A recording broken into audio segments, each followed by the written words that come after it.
So many of us know that the IOF uses Palestine as a lab to develop and test new weapons to then sell on the global market. But do you know who they're selling to? It's important to talk about this because in order to truly understand why a free Palestine is so important, we need to understand the consequences of an occupied Palestine. For decades, Israel has been directly supplying some of the worst crimes in modern history. Per capita, Israel is one of the world's largest exporter of arms, right up there with the US. But the difference between Israel and the US and many other countries who make and sell arms is that Israel does not give a single shit who they sell weapons to. Since the 1960s, Israel has literally made it their policy to sell to anyone, anywhere, with zero regard for who will be using those weapons and what they will be used for. Former Foreign Minister Yitzhak Shamir, who later became the Prime Minister of Israel, was quoted by the LA Times in 1981 saying that Israel sells to everyone. All the dictators and military juntas that the US can't sell to because the US still needs to maintain an air of protecting democracy, Israel is more than happy to step in and fill in the gaps. Filipino President Rodrigo Duterte was quoted saying that he prefers buying weapons from Israel because they didn't have all those pesky restrictions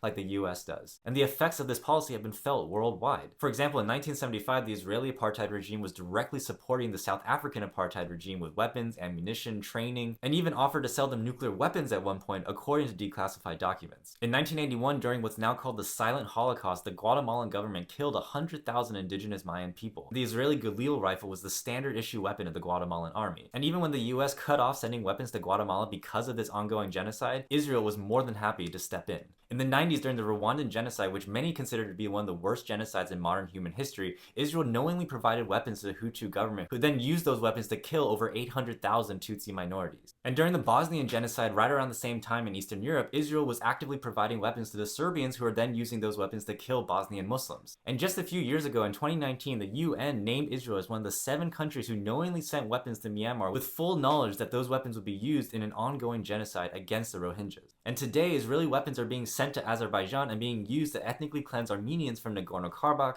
and Artsakh regions, and they're also being used in India's brutal occupation of the Kashmir region. And all of this that I just talked about is just barely scratching the surface of all the horrible shit that Israel has been involved in throughout history. There's so many more conflicts in the past and right now that I haven't even touched on. And even right here in the US, surveillance camera technology that was developed in Israel and tested on Palestinians is used on the US-Mexico border, and the LAPD and many other police forces around the country are subscribing to Israeli cybersecurity spy software. The Israeli government has literally created a worldwide industry out of the dehumanization and subjugation of the Palestinian people. Robot dogs, autonomous death drones, mass surveillance technology, these are all things that are being tested right now and will be used on us in the future. So it is literally no exaggeration to say that none of us are free unless Palestine is free.